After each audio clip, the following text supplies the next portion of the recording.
자, 우리 하나님의 말씀 우리가 함께 봅시다. 하나님의 말씀은 갈라디아서 6장 1절 한 절 말씀입니다. 5장 1절입니다. 갈라디아서 5장 1절 말씀 찾으셨죠? 우리 한 절 말씀을 우리 다 같이 읽겠습니다. 그리스도께서 우리를 자유롭게 하려고 자유를 주셨으니 그러므로 굳건하게 서서 다시는 종의 멍에를 매지 말라. 아멘. 기도하겠습니다. 하나님, 파푸아에서 이렇게 좋은 소식 오게 하심을 감사합니다. 정말 그 오지에서 힘든 사역 하시는데 유치원을 시작했고 또 이제 초등학교, 유년학교 이제 시작했고 그리고 또 이제 중학교, 고등학교까지 이제 시작했습니다. 이제 고등학교 졸업한 학생들이 어딘가가 가야 하는데 이제 갈 곳이 없는 그들을 이제 받기 위해서 대학을 설립합니다. 이곳에서 좋은 인물들을 키워내게 하시고 여기서 키워진 사람들이 오지에 들어가서 교회를 세우며 하나님의 나라를 확장할 수 있는 축복의 일꾼 되도록 인도해 주시옵소서. 그동안 우리가 이제 파푸아에서 훈련했던 많은 전도자들이 오지에 들어가서 교회를 세우고 여러 사역들을 했습니다. 그러나 그들을 더 교육하게 해야 하고 그들에게 정식 목회자 안수를 줄 수 있는 아버지 하나님 기관들이 필요하기에 오늘 이렇게 파푸아에서 이제 개교를 했습니다. 하나님께서 일일이 주관해 주시고 좋은 사람들이 모이게 하시고 좋은 교수진이 모이게 하시고 또 그런 가운데서 기적을 만드는 축복 주님 내리워 주시옵소서. 아버지 하나님, 오늘 이 시간 말씀을 함께 나눕니다. 말씀이 우리에게 놀라운 은혜가 되게 하시고 말씀의 은혜 안에서 우리가 승리하며 이기는 축복 주님 내리워 주시옵소서. 아버지 하나님, 특별히 말씀이 힘이 되어져서 우리의 연약한 부분들이 강해지게 하시고 말씀이 힘이 되어져서 우리를 새롭게 하는 은총 주님 내리워 주시옵소서. 오늘 이 시간에 예배는 참석하지 못했지만 그러나 이제 영상으로 예배하는 여러 성도들이 있습니다. 병상에 있는 성도들, 여행 중에 있는 성도들이 지금 이제 휴대폰으로 또 TV로 아버지 하나님 유튜브를 통해서 예배합니다. 저들에게도 동일한 축복을 내리워 주시옵소서. 특별히 이제 아버지 하나님 영상으로 예배하고 있는 우리 이제 직한 형제 또 김동희 집사님, 김백수 집사님 그 외 여러 성도들 하나님께서 일일이 붙들어 주셔서 강건하게 하시고 말씀의 은혜로 저들이 힘을 얻고 일어설 수 있는 축복 내리워 주시옵소서. 주 앞에 감사드립니다. 하나님 영광 받아 주시옵소서. 예수님의 이름으로 기도드립니다. 아멘. 자, 우리 교회 표율을 한번 제창합니다. 샬롬, 샬롬. 자, 우리 옆 사람과 한번 인사합니다. 축복합니다. 사랑합니다. 조금 좀 더 이 사랑을 담아서 많이 사랑합니다. 시작. 많이 사랑합니다. 여러분, 교회 와서 우리가 누리고 함께 할 수 있는 가장 좋은 것이 사랑입니다. 세상의 사랑은 다 조건이 있습니다. 이유가 있죠.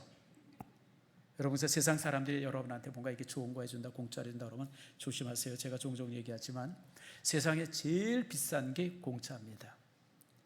내가 살아보니까 공짜가 제일 비싸요. 누가 밥 사준다 그러면 그냥 얼핏 나가지 마세요. 짜장면 정도는 괜찮아요. 순댓국 정도도 괜찮아요. 그거 넘어가면 여러분 제일 비싼 거 먹는 겁니다. 자, 아무튼 여러분들 오늘 이 시간 이렇게 이유 없이 또 아무런 조건 없이 주님이 주시는 사랑들을 함께 누리는 축복의 자리가 되어지기를 축원합니다. 어제는 이제 우리나라의 우리 민족의 가장 큰 명절인 8.15죠. 광복절입니다. 광복절은 우리 민족에게 있어서 가장 큰 이제 이렇게 명절입니다. 저는 단순히 광복절이 우리가 일본으로부터 36년의 지배를 받고 해방됐다라고 하는 그 정도의 의미로 생각하지 않습니다. 이 광복절은 어떻게 생각하면 이 민족 전체가 반만년의 역사를 가진 이 민족의 광복이다라고 봅니다. 자, 한번 좀 봅시다. 제가 한문을 써왔는데 자, 한번 읽어봅시다. 그 다음 자가 뭐예요? 복자 맞아요? 이거 부자예요, 부자.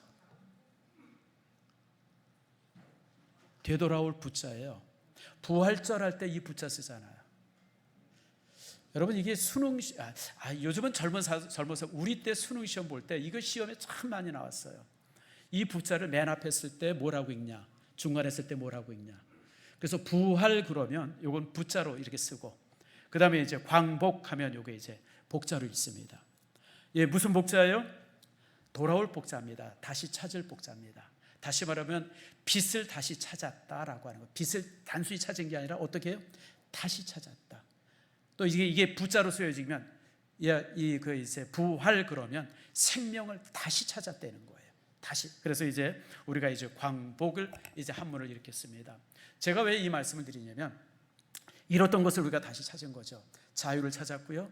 여러분, 우리가 정말 이 빛을 찾았고요, 권리를 찾고요, 말을 찾았고 글을 찾은 날, 이 날이 이제 광복절입니다. 그래서 오늘 우리가 이제 이 광복절을 맞이할 때 단순히 일제 36년의 지배 속에서 우리가 광복됐다라고 생각하지 마세요. 제가 볼 때 우리가 이렇게 80년전에 있었던 광복은 훨씬 그거보다 의미가 깊습니다. 그래서 이 시간에 여러분들 설교하기 전에 이 부분부터 잠깐 여러분 나누려고 합니다. 여러분, 한반도는 제가 항상 자주 여러분에게 설명하는 것처럼 우리나라는 정말 지형적으로 너무 안 좋은 땅입니다. 그래서 누가 그런 얘기를 하더라고요. 단군 할아버지가 부동산 사기를 당해가지고 여기에다가 이제 우리 조선을 이제 고조선을 이제 지었다고. 실제 그럴 정도로 우리나라는 안 좋습니다. 지형적으로. 우선은 농토가 없어요. 농사질 땅이 없어요. 우리나라가 70%가 산악지역 아닙니까? 그러니까 인구가 늘어날 수 있으며 가지고 있는 인구들을 먹일 수 있는 이 작물들이 재배가 안 됩니다. 그나마 이제 우리가 쌀이 재배가 돼가지고, 여러분 쌀도요 옛날부터 있었던 거 아니에요. 쌀도요 조선시대 때 만들어진 겁니다. 그 이전에는 우리 민족이 조를 먹었어요. 조 알죠 여러분? 좁쌀 그거 먹었고요. 쌀은 이제 사실은 이제 재배되기 시작한 게 그렇게 오래되지 않아요. 그래서 우리가 보통 이밥이라고 그러죠. 이밥. 이자가 무슨 이자예요? 그게 뭐냐면 여러분, 이 궁궐에서만 먹을 수 있다 그래서 이밥이에요. 궁궐에 있는 왕만 먹을 수 있다 그래서 이밥이라고 그런 겁니다. 그럴 정도로 여러분 우리가 참 척박한 땅이에요. 뿐만 아니라 여러분들 우리나라가 이제 큰 대륙에 붙어있는 반도 아닙니까? 그러니까 대륙에서 뭔가 좀 힘이 있거나 대륙에서 뭔가 이렇게 나라를 통일하고 그러면 제일 먼저 했던 것이 우리나라 침략하는 것부터 했어요. 그러니까 이 대륙의 세력이 해양으로 나갈 때 교두보가 됐던 게 반도고요, 해양의 세력이 대륙으로 올 때 교두보가 된 게 우리 조선입니다. 그러니까 일본도요, 여러분 150년 됐네요. 여러분, 일본 지도자들이 정한론을 얘기했던 게 바로 그겁니다. 저 조선을 정복해야 그래야 우리가 대륙에 진출할 수 있다. 그래서 일본이 우리나라를 이제 침략한 겁니다. 아무튼 반만년 동안 우리는 이런 침략에 시달렸죠. 그리고 여러분들 알고 있는 많은 전쟁들, 특별히 여러분들 뭐 수나라의 침략이라든지, 여러분 그 전에 한나라의 침략부터 있었어요. 한나라가 나라를 정복하고 나서 이제 이렇게 이제 진나라를 이제 무너뜨리고 중국을 통일한 다음에 그 다음에 이제 조선을 침략했죠. 고조선을 침략했죠. 그래서 세운 게 뭡니까? 그게 한사군이에요, 여러분들. 전혀 처음 들어본 것처럼 이렇게 여러분들 다 들어본 건데 지금 다 잊어버린 겁니다. 그래가지고 한사군 세워졌고요. 그리고 나서 이제 또 수나라가 또 이제 100만 대군을 이끌고 와서 아무튼 고구려를 완전히 쑥밭으로 만들자고 그러지 않았습니까? 그때 되어진 게 여러분 잘 아는 것처럼 뭐 이제 여러 전쟁들이 있었죠. 그 다음에 당나라, 그 유명한 안시성 전투죠. 또 고려 시대 때는 말할 수 없이 많은 침략을 받습니다. 여러분 잘 아는 것처럼 거란의 침략을 받죠. 요나라죠. 그 다음에 또 이제 몽고 침략 받죠. 여러분 아무튼 우리나라가 그렇게 많은 침략을 참 이렇게 받습니다. 그런데 이제 조선에 와가지고는 우리 선진들이 머리를 써요. 야, 이게 도대체 안 되겠다. 저 이 거대한 대륙으로부터 끊임없이 침략을 당하는데 우리가 이게 막을 방법이 없다. 그러니까 우리나라가 이제 중국에서 이제 대륙에서 이제 침략이 오면 우리나라 사람이 할 수 있는 방법은 딱 두 가지밖에 없었어요. 뭐냐면 농성이에요, 농성. 다 산성, 우리나라 산성이 많잖아요. 산성이 왜 많냐면 산에다 들어가는, 그리고 산성을 굉장히 넓게 쌌어요. 그래서 그곳에 우물만 있는 게 아니라 농사 짓는 논도 있고 밭도 있었어요. 왜냐면 그곳에 가서 1년, 2년, 3년, 4년을 버텨야 되니까. 그리고 이때 전쟁하는 방법은 또 뭐냐면 화살을 많이 썼어요. 왜냐면 100만이 몰려오는데 우리나라는 기껏해야 모을 수 있는 군인들의 숫자가 10,000명 전후예요. 그러니까 게임이 안 되는 거예요. 벌판에 나가서 싸우면 이게 게임이 안 돼요. 그러니까 이제 항상 우리나라는 어떻게 하냐면 산에 들어가서 농성한 거예요. 농성. 그래가지고 이제 가까이 오지 못하도록 활 쏘고, 그래서 우리 민족이 활을 잘 쏘는 이유가 그래서 그렇습니다. 그리고 이제 결정적인 전략이 하나 있는데, 후퇴할 때 공격하는 거예요. 상대방이 후퇴할 때 공격합니다. 우리나라는 절대 쳐들어올 때는 전쟁을 안 합니다. 왜냐하면 여러분 생각을 해보세요. 100만이 몰려오는데 10만이 몰려오는데 무슨 수로 전쟁? 그러니까 산성에 들어가서 그냥 뭐 5개월이든 6개월이든 1년 2년 버티고 있다가 상대방이 후퇴하면 그때 이제 공격을 항상 했어요. 살수대첩이 그런 거고요. 그 다음에 여러분 이수신 장군이 돌아가신 그 무슨 해전이죠? 명랑 말고 뭐죠? 네, 뭐 아무튼 제가 나이 들면 이런 거 더 잊어버립니다. 그때 제가 기록을 읽어보니까 정유재는 끝물 아닙니까? 그래서 이제 히데요시가 이제 죽고 나서 이제 다 일본들 이제 철수하라 그래서 철수하고 있으니까, 그러니까 이제 일본의 이제 해군들이 우리가 철수하니까 공격하지 말라라고 누구한테 요청하냐면 이 명나라의 장수였었던 진린한테 요청을 합니다. 그 진린이 들어보니까 그 후퇴한다는데 그냥 보내주자. 진린은 그렇게 허락을 했어요. 근데 이순신은 보내주면 안 된다고 거절했어요. 그 진린이 막 뭐라 그래? 아니 후퇴하는 적을 왜 그냥 공격을 하냐 그랬더니, 이게 이수신 장군의 생각은 뭐냐면, 저들을 그냥 보내주면 다시 옵니다. 갈 때 완전히 끝장을 내야 됩니다. 그래가지고 거기서 이제 마지막 전투를 했고, 이수신 장군이 거기서 이제 전사를 하게 되어지죠. 그래서 이제 우리나라 전략은 뭐냐면, 쳐들어오면 무조건 산에 들어가고, 그래서 거기서 1년이든 2년이든 농성하고, 그리고 나서 이제 그 후퇴하면 그때 이제 뒤통수를 쳐가지고 다시 못 오도록 끝장을 내는 이제 그런 전략을 항상 우리나라가 썼어요. 근데 여러분, 그런 전쟁을 1000년 2000년을 해왔는데 힘들잖아요. 그래서 조선시대와 가지고 조선시대 때 선비들이 얼마나 또 머리가 좋습니까? 생각을 했습니다. 이제는 더 이상 이제 중국이랑 대륙이랑 싸우지 말자. 그래서 이제 가졌던 방법이 뭐냐면 4대 외교입니다. 우리가 되게 좀 자존심 상하죠. 근데 그건 자존심 상하는 게 아니야. 그건 너무너무 영리한 거예요. 그래서 중국에 가가지고 명나라 황제한테 가서 우리가 당신을 형님으로 모실게요. 형님으로 모실게요. 그러니까 다시 쳐들어오지 말고, 그리고 나서 우리가 1년에 3번 4번씩 조공을 드리겠습니다.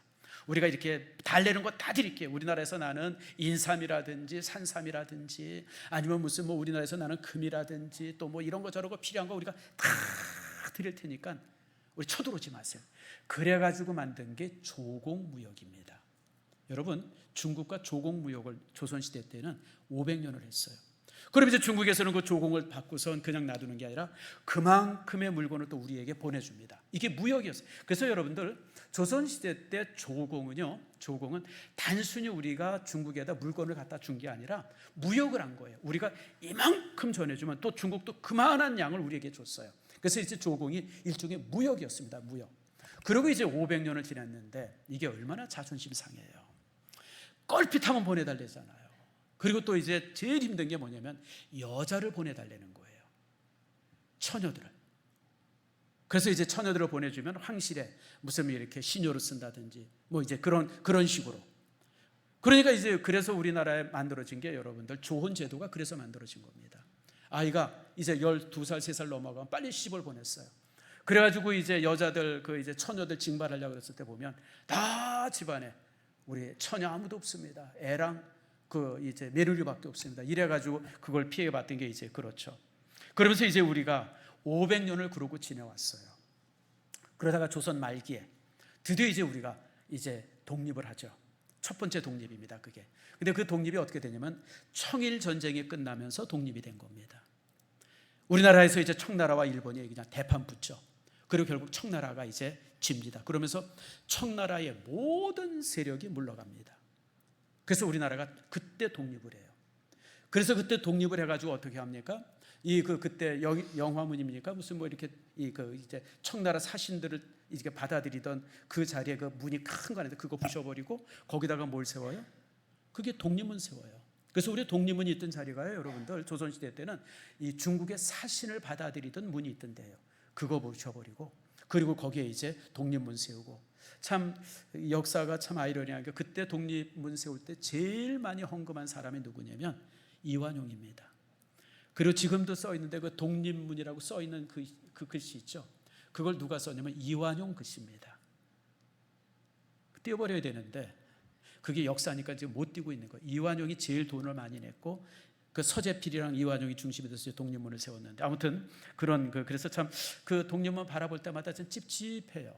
아, 저거 이완용이 쓴 글인데 저걸 못 뛰나. 근데 못 뛰고 있어요, 지금까지. 근데 이제 이게 그때 독립을 했는데 준비가 돼 있지 않은 독립이었었어요. 누가 들어오죠? 일본이 들어온 겁니다. 일본이 들어와 가지고 중국 나가서, 우리나라는 이제 독립했다 그래서 신이 났죠. 그래서 고종 황제가 이제 자신을 황제라고 얘기했고, 그다음에 이제 대한제국이라고 이름도 이제 바꾸고 막 이러면서 이제 그냥 폼을 억수로 잡았는데, 그 청나라가 나간 자리에 누가 들어오냐면 일본이 들어왔습니다. 그래가지고 이제 일본의 침략과 또 일본의 지배가 그때부터 시작이 되어지고요. 결국은 1910년에 여러분들 한일 합방이 경술국치라고 그러죠. 한일 합방이 이루어지면서 일본의 지배를 36년 받고, 그리고 8월 15일 날 1945년에 우리가 이제 해방이 되어집니다. 그래서 여러분들, 우리나라는 독립이 두 번 있었어요. 첫 번째 독립은 언제요? 청일전쟁 끝나고 독립이 한 번 있었어요. 두 번째 독립이 언제예요? 1945년의 독립입니다. 근데 첫 번째 독립은 실패했어요. 왜냐하면 준비가 안 돼 있었어요. 독립할 수 있는 힘이 아무것도 없는 가운데서 그냥 독립이라고 폼만 잡고 어깨에 그냥 힘만 줬는데, 졸제 일본 세력이 들어왔을 때 아무도 못 막고 다시 일본의 속국이 되어진 겁니다. 참, 그래서 8월 15일 날 우리가 해방되어진 거요. 해방도 기적이지만 해방돼서 우리가 지금 80년째 이러고 있는데, 다시는 우리가 참 이렇게 딴 나라한테 지배받지 않고 이렇게 산다고 하는 것이, 여러분, 이게 기적에 가까워요. 요즘에 이제 TV 보면 자주 언급되고 있는 뉴스 중에 하나가 그 그래미 상이라고 하는 거예요. 미국은 큰 상이, 연예계 큰 상이 둘 있어요. 하나는 이제 오스카 상이라 그래가지고 영화인들에게 주는 상이 하나 있습니다. 우리나라가 거기 가서 이제 대상을 받죠. 뭐죠? 5, 6년 전에 받았던 거. 이게 뭐예요? 빨리 크게 얘기해 보세요. 네? 미나리 말고, 미나리 전에 받았던 거. 네? 기생충. 그 왜 기생충이 생각이 안 나요? 그거 받았고, 그리고 이제 그래서 사실 우리나라가 사실은 이제 미국의 이제 오스카상을, 미국의 이제 그 아카데미상이죠. 대단한 상을 받았은 거예요. 세계 그 어느 나라도 받지 못했던 상을. 그 미국 빼고는 사실 외국 영화가 그런 상을 받아본 일이 없는데 받았어요. 그리고 이제 요번에 이제, 그리고 그 다음에 이제 또 하나가 미국의 음악을 담당하는 상이 하나 있어요. 그게 이제 그래미상입니다. 근데 지금 한국의 그 음악가들이 지금 뭐 되게 뜨고 있잖아요. 방탕이라든지, 방탕이 아니고 방탄, BTS, 그 다음에 또 블랙핑크라든지 막 이러고 그러니까, 이게 이제 이 친구들의 그 이제 실력이라든지 인기가 그 이제 그 유럽인들, 서양인들의 그걸 막 벗어나고 그러니까, 뭐 아시아 어워드라고 그래가지고 아시아인들만 특별히 더 주는 상을 카테고리 하나 만들겠다. 그러니까 방탄소년단들이 이 BTS 측에서 우리가 그래미상에 음악을 출품하지 않겠습니다라고 선언해 버렸어요. 2주 전에. 지금 그것 때문에 그래미가 난리가 났어요. 왜냐하면 그 상을 주고 이제 내년에 줄 텐데 막 그러고 그러면 그 분위기라든지 이런 걸 방탄소년단들이 지금까지 많이 띄워놨는데 그 친구들이 거절하고 음악을 안 주겠다 그러니까 지금 난리가 난 거예요. 그래서 오늘 아침에, 어제 저녁에 이렇게 뉴스를 잠깐 보니까 지금 그걸 이제 다시 하려고 그런다. 그 아시아 어워드라고 하는 걸 없애버리겠다. 뭐 그런 얘기를 지금 이제 그 그래미상 측과 그 방탄소년이 속해 있는 게 그 누구야, 방시혁 측에 있는 그거죠. 거기랑 지금 뭐 이렇게 협의하고 있다. 그런 얘기를 이렇게 어제 들어봤어요. 여러분, 참 격세지감 아니에요? 아니, 우리나라 연예인들이 미국의 그 연예인의 그 중심 세력과 딱 맞짱을 뜰 수 있다고 하는 게, 이게 어떻게 시대가 이렇게 바뀌었나. 뭐 그것뿐만이 아니죠. 지금 트럼프 대통령이 뭐 이렇게 군함을 만들거나 뭘 만드는데 우리 한국 조선을 통해서 만들겠다고 그러고 있고, 세계에서 가장 인기 있는 뭐 품목 중에 하나가 무슨 뭐 하나에서 만든 그 미사일이 제일 인기 있어서 그거 살려고 그냥 줄을 서 있고, 심지어는 우크라이나 대통령이 뭐라고 대답하냐면, 더 이상 우리한테 이 대한민국이 무기 안 주면 하나님한테 벌 받을 거라고. 세상에 이게 여러분 말이 돼요? 대한민국의 위상이 이렇게 바뀌었어요. 이게 왜 이렇게 바뀌었는가? 이게 하나님이 주신 광복이기 때문에 그래요. 일제시대 그 이제 청일전쟁으로 인해서 우리나라가 해방된 것은 사실 일본이 가져다 준 해방이었었어요. 일본이 청나라와 싸워가지고 청나라를 물리치면서 일본이 우리나라를 이제 이렇게 해방을 시켜줬고, 그래서 이제 우리나라가 제국이 되어진 겁니다. 그래서 이제 이 고종 왕이 황제가 되어졌죠. 근데 여러분, 1945년의 해방은요 전혀 그렇지 않아요. 여기는 두 가지 배경이 있습니다. 첫 번째 배경은 하나님께서 이 밑바탕을 만들어 주셨어요. 지금부터 140년 전에 선교사들이 들어오기 시작했습니다. 알렌 선교사가 들어왔고요, 그리고 아펜젤러랑 언더우드 선교사가 들어옵니다. 그들이 복음을 전해요. 그러면서 그들이 전해준 복음으로 인해 가지고 조선 땅에 깊이 묻히고 한민족의 그냥 그 뿌리 깊이 묻혀 있었던 모든 이 저주의 뿌리를 그때 뽑아냅니다. 제가 가끔 이제 설명하는 내용 중에 하나가 바로 이거죠. 우리나라만 세례식에 아주 독특한 제도가 하나 더 있어요. 그게 학습이라고 하는 제도입니다. 세계 어디에도 학습 제도라는 게 없어요. 우리나라에만 학습 제도를 만들었습니다. 선교사들이 들어서. 왜냐하면 예수를 믿겠다고 한 사람이 딱 왔는데 이게 개차반이에요. 집에 가보니까 첩 있죠, 노름하죠, 담배 피죠, 술 먹죠, 온갖 나쁜 짓 다 하는 사람이 예수 믿겠다고 와 있는데 이게 세례를 줄 수가 없는 거예요. 그래가지고 예수 믿는다 오면요 바로 세례를 주지 않았어요. 원래 침례교는 예수 믿는다 그러면 바로 이 강대상 뒤에 이 바프티스 풀이 있어요. 그래서 거기서 이제 침례를 주고 그래요. 예수 믿는다고 고백하면 바로 세례 주는 것이 기독교 전통 2000년의 전통입니다. 근데 대한민국만은 그렇게 하지 않았어요. 예수 믿겠다고 딱 오면 그러면 그래요? 그럼 이제 당신 학습교인입니다. 이제 6개월 1년의 시간을 줄 테니까 끊으세요. 뭘 끊어야 돼요? 담배 끊어야 돼요. 뭐 끊어야 돼요? 술 끊어야 돼요. 뭐 끊어야 돼요? 노름 끊어야 돼요. 뭐 끊어야 돼요? 집에 첩 있으면 돌려보내야 돼요. 그걸 정리하지 않으면 세례를 안 줬어요. 그러면서 조선이라고 하는 나라가 바뀌기 시작합니다. 그러니까 우리 한민족에 너무 깊이 뿌리 박혀가지고 그냥 그것 때문에 그냥 옴짝달싹 못 살던, 그리고 또 미신, 얼마나 미신이 많았어요. 얼마나 미신이 많았어요. 대한민국 곳곳에 그냥 굿당 천지였었고 무당 천지가 이 대한민국 아닙니까? 그 이제 미신들 타파하고 이걸 교회가 했던 거예요. 교회가. 그러면서 이제 이 교회가 이런 일을 앞장섰고, 그러면서 이제 이 나라가 바뀌었죠. 이게 첫 번째 일입니다.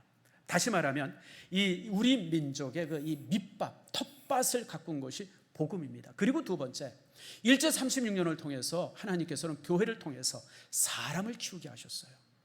사람을. 그래서 첫 번째 키워진 사람이 누굽니까? 초대 대통령이었던 이승만입니다. 이승만은 원래 예수 믿는 사람이 아니었었어요. 아주 조선시대의 3대 천재 중에 하나 있었습니다. 아주 대단한 사람이 연설을 잘했다 그래요. 그 사람이 연설한다 그러면 종로나 이런 데서 연설하고 그냥 사람들이 구름대같이 모였다 그래요. 근데 이 친구가 이제 시대의 바뀜을 본 거예요. 청년 때. 그래서 영어 배워야 된다. 영어 배우지 않으면 안 된다. 그래가지고 영어를 어디서 배울까 보더니 선교사들이 학교를 만들었다는 거예요. 그게 연희 학교죠. 그래서 거기 가서 영어 배운다고 학교를 다니기 시작한 거예요. 그런데 결국 이제 이승만이 주장한 게 뭡니까? 왕정 제도가 퇴폐하고 그리고 이제 공화 정치가 만들어진다. 이걸 연설하고 다니다가 결국 반역죄로, 영모죄로 이제 붙들려 들어갑니다. 한성 감옥에 갇히죠. 한성 감옥에 갇혔다고 하는 얘기를 이제 선교사들이 듣습니다. 그래서 이제 감옥에 가가지고 이제 이승만에게 성경을 한 권 전해줍니다. 너 이게 무료할 테니까 이거 읽고 있어라. 그래서 그때 이제 감옥에서 그 성경을 받아요. 그리고 이제 거기서 이승만이가 성경을 읽기 시작합니다. 그래서 믿음의 사람이 되어져요. 특별히 그 이제 이승만과 함께 이 역적죄로 이제 붙들려온 사람은 다 참수형을 당해서 죽습니다. 이승만만 살았어요. 왜 살았냐면 전주이씨라서 살았어요. 왕의 가문이라서, 왕족이라서. 그래서 살고 있는데 그때 이제 이승만이가 그 한성 감옥에서 중죄인들 들어온 사람들을 그때 전도하기 시작했습니다.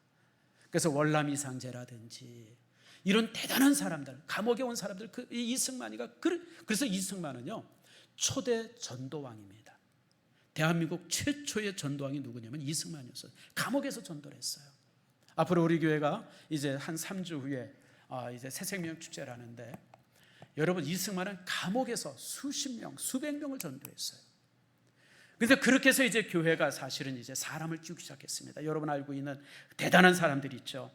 뭐 이제 월남 이상재라든지 남강 이승훈이라든지 유관순, 김규식, 도산 안창고, 뭐 최남선, 김광수, 이육사.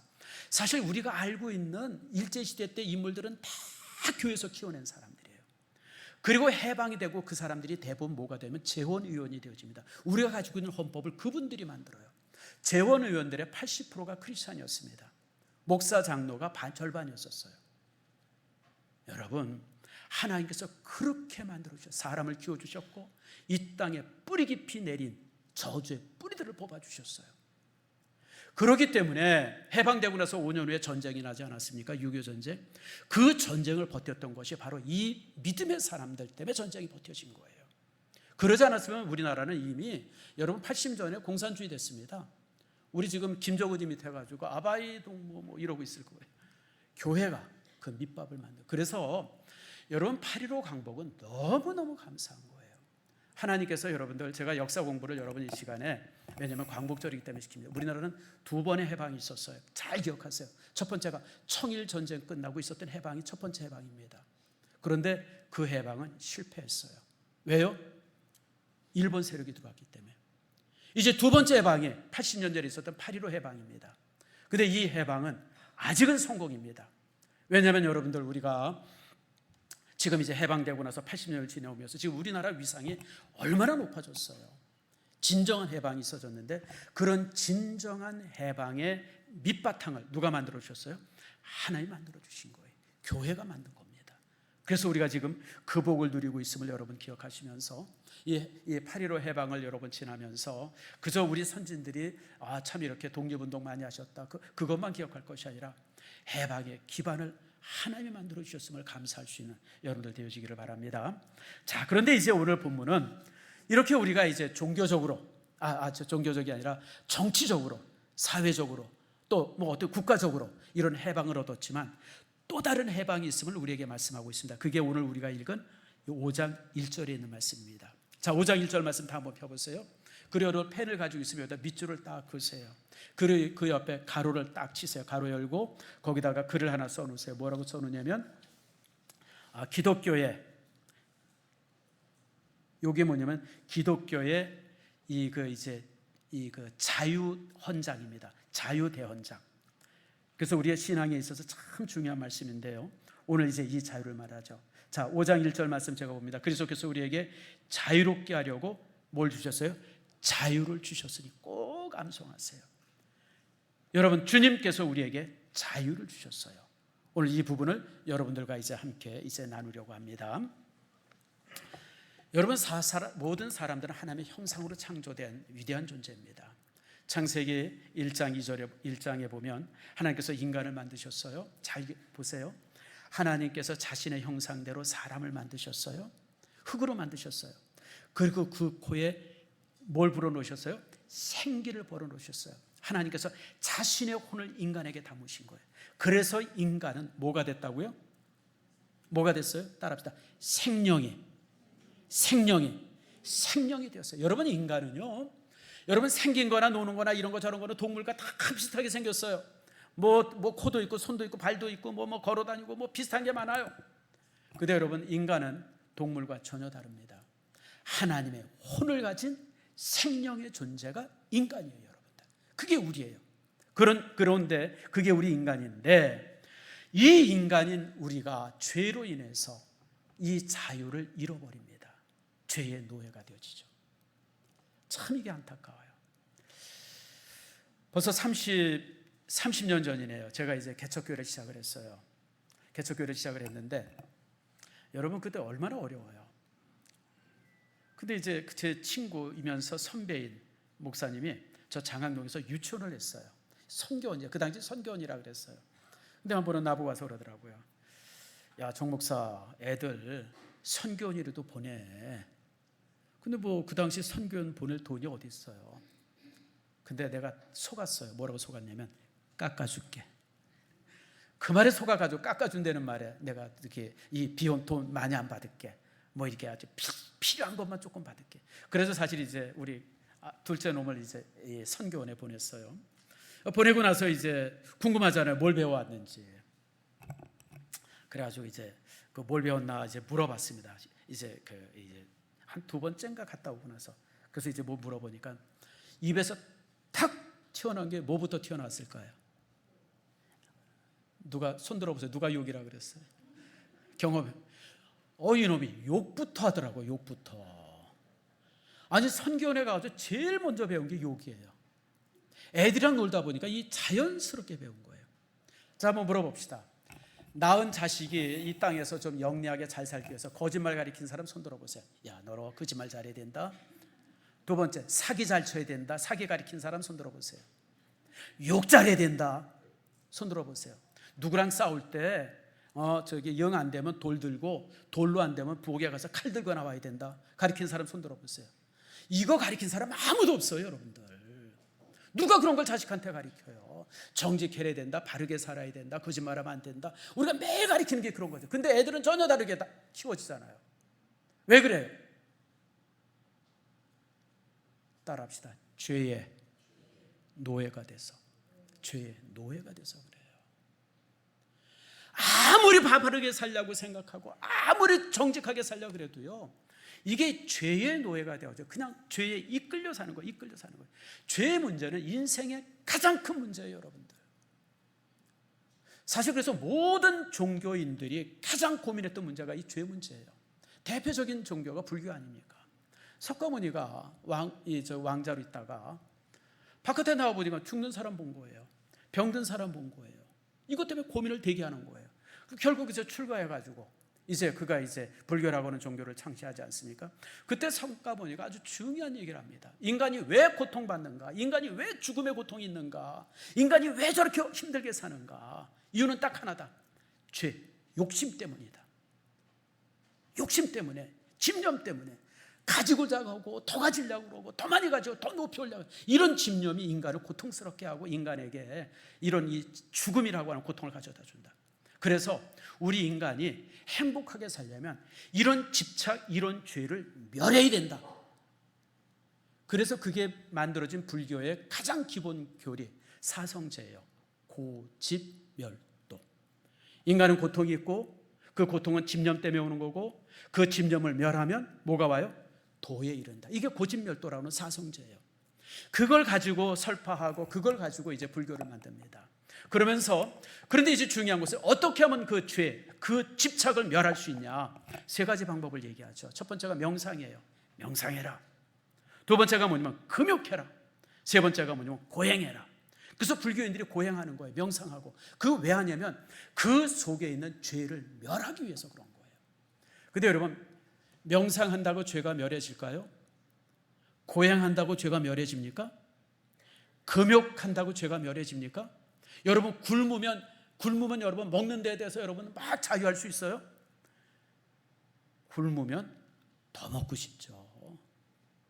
그러니까 안 되는 거예요. 여러분 석가모니가 죽은 지 2500년이 지났는데 아직도 도에 이른 사람이 단 한 명이 없어요. 그 얘기는 뭐냐면 불가능하다는 얘기예요. 인간은 그 누구도 스스로 자신의 능력이나 힘을 가지고 자신이 가지고 있는 죄 문제, 집착의 문제, 이 문제를 해결할 수 있는 자가 아무도 없는 거예요. 왜 그럴까요? 이유가 딱 하나 있습니다. 요한복음 8장 34절인데 오늘 예수님께서 주신 말씀인데, 자 한번 같이 읽어봅시다. 시작. 진실로 진실로 너에게 이르노니 죄를 범하는 자마다 죄의 종이라. 무서운 말이에요. 따라합시다. 죄를 범하는 자마다 죄의 종이니라. 우리가 죄를 안 지려고 그렇게 애를 쓰는데도 불구하고 죄 짓는 이유는 딱 하나예요. 죄의 노예가 되기 때문에 그래요. 여러분 사람들 중에 나는 이제 오늘 나가서 내가 그냥 누구를 사기치고 누구한테 거짓말하고 어떤 놈이랑 싸워서 그냥 대가리에 구멍을 내고 그냥 그러고 아침 시작하는 사람 봤어요? 아무도 없어요. 여러분들 내가 오늘 나가면 누구에게나 친절하고 누구에게나 바르게 하고 사람들이랑 잘 지내고 다 이런 마음 가지고 알아요. 그러나 딱 만나기만 하면, 어떤 상황만 되어지면 사람이 확 바뀌어요. 왜요? 뭐가 되기 때문에? 죄의 뭐예요? 종이기 때문에 그래요. 인간은 이 땅에 사는 동안 여기서 벗어날 수가 없어요. 죄의 사슬에서 벗어날 수 없고 죄의 영향력에서 자유할 수 없어요. 그게 바로 인간이에요. 이게 우리를 꽉 들여매고 있는 거예요. 그래서 이런 것 때문에 사도 바울이 너무 고통스러워서, 그리고 성경에도 보면 이 죄 문제를 가지고 가장 고민했던 사람이 하는데 그게 바로 바울이에요. 바울이 죄 문제를 가지고 가장 많이 고민합니다. 고민하다가 사도 바울이 하나님 앞에 이렇게 한탄하죠. 같이 한번 읽어봅시다. 시작. 오라, 나는 곤고한 사람이로다. 이 사망의 몸에서 누가 나를 건져내랴. 이게 바울의 솔직한 고백이에요. 아무리 바르게 살아보려고 그러고 아무리 애쓰고 아무리 진실하게 살려고 애를 써도 도저히 죄에서부터 벗어나지 못하라. 죄의 고리에서, 죄의 영역에서 벗어날 수가 없는 거예요. 그래서 바울이 하나님 앞에 한탄합니다. 오라, 나는 곤고한 자로다. 곤고하다고 하는 것은 저주받은 자라는 것이에요. 나는 저주받은 사람이야. 이 사망의 몸에서, 이 죄의 몸에서, 이 죄의 굴레에서 누가 나를 건져내려고 한탄한 겁니다. 그런데 건져냈어요. 누가 나를 건져냈죠? 예수 그리스도가 건져내셨어요. 그게 바로 오늘 우리가 읽은 이 본문에 있는 말씀입니다. 다시 한번 읽읍시다. 갈라디아서 5장 1절 말씀 같이 읽습니다. 시작. 그리스도께서 우리에게 자유롭게 하시려고 자유를 주셨으니 그러므로 굳건히 서서 다시는 종의 멍에를 매지 말라. 우리가 죄의 영향력, 죄의 사슬에 매여가지고 꼼짝 못하게 죄의 노예가 되어 있는데, 명예의 노예가 되어지고 욕망의 노예되고 분노의 노예가 되어지고 미움의 노예가 되어져 가지고 사는데, 주님께서 우리를 자유케 그 사슬, 그 끈을 십자가에서 끊어버리셨어요. 그래서 우리는 자유자가 되어진 겁니다. 해방이 되어졌죠. 그러면 여러분들, 우리 민족은 8월 15일을 통해서 우리가 민족이 자유함을 얻었다고 그러면 우리는 그리스도를 통해서 자유함을 얻은 존재입니다. 죄에서 자유했고 죄의 영향에서 자유했어요. 자, 그런데 여기에 이제 우리가 고민이 하나 있죠. 우리가 정말 죄에서 자유했는가? 우리가 육신을 입은 이상 이 육신의 몸 속에서 이 죄에서 자유하기가 쉽지가 않아요. 그래서 우리에게 세 가지의 안전장치를 줍니다. 오늘 본문의 말씀이 뭐라 그래요? 이렇게 자유를 주셨지만 그러므로 굳건히 서서 다시는 종의 멍에를 매지 말라. 무슨 얘기예요? 다시 죄에 빠지지 말라는 거예요. 그러면서 우리에게 주신 세 가지 이제 도구가 있어요. 첫 번째가 따랐다. 첫 번째, 성령이에요. 성령을 우리에게 주셨어요. 두 번째, 말씀을 주셨어요. 세 번째가 뭘까요? 회개예요. 이 세 가지가 우리가 다시는 죄의 굴레에 빠지지 않게 하나님께서 우리에게 주신 능력입니다. 여러분, 성령은 우리를 자유하게 하십니다. 여러분, 성령께서 로마서 8장 2절 말씀 볼까요?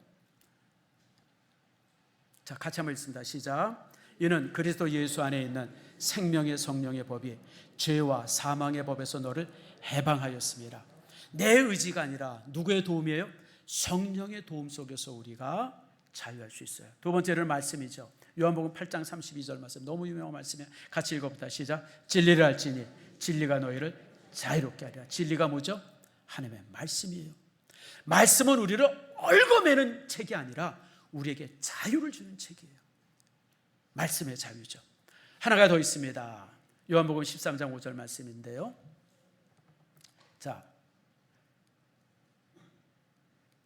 여기 한번 따라합시다. 13장 5절 말씀인데, 그 요한일서 1장 9절 말씀입니다. 만일 우리가 우리의 죄를 자복하면 어떻게 돼요? 어떻게 합니까? 그는 미쁘시고 의로워서 우리 죄를 사하시고 모든 불의에서 우리를 깨끗게 하실 거라고 그랬어요. 그래서 우리가 회개를 날마다 해야 하는 이유가 이런 깨끗함들을 경험해야 돼요. 여러분, 종종 보면 뭐 이렇게 회개 기도를 뭐 많이 하나? 아니에요, 여러분들. 회개의 기도는 우리 자신을 회복시키기 위한 방법이에요. 매일마다 하루를 점검하면서 자기 전에 하루를 바라보면서 하나님, 내가 또 실수했네요. 근데 그게 겹치다 보면, 계속해서 하다 보면 주님께서 나를 깨끗하게 하시고 그 죄를 이기도록 힘을 주십니다. 그래서 여러분들 따라합시다. 성령님, 말씀, 회개, 이 세 가지가 우리를 다시는 죄에 빠지지 않게 하는 여러분 이 도구가 되어져요. 그리고 이제 오늘 우리에게 말씀합니다. 13절 말씀. 자, 갈라디아서 5장 13절 말씀 같이 한번 읽겠습니다. 시작. 형제들아, 너희가 자유를 위하여 부르심을 입었으나 그러나 그 자유로 육체의 기회로 삼지 말고 오직 사랑으로 서로 종노릇하라. 여러분, 오늘 우리 주님께서 주시는 말씀이에요. 우리가 세상의 모든 죄로부터 자유했지만 그러나 딱 하나의 모습 속에 다시 종이 되라. 그게 뭐죠? 사랑으로 종이 되려는 거예요. 사랑으로 종이 되라. 교회 안에서, 가정에서, 직장에서 우리가 사랑의 종이 되어야 돼요. 내가 두려워 사는 것도 아니고 누구로부터 인정받기 위해 사는 것도 아니에요. 내가 주님으로부터 너무 큰 사랑을 받았기에 그 주님이 받은 사랑을 가지고 우리가 종노릇하는 것, 그것이 바로 진정한 자유자의 모습이 되어지는 거예요. 여러분, 자유했다고 하는 것은 방종하려는 게 아니에요. 구원파들이 종종 그렇게 가르칩니다. 구원파라고 하는 이단이 있죠. 뭐라고 가르치냐면 구원받았으면 그 다음부터는 뭔 짓을 해도 천국 간다.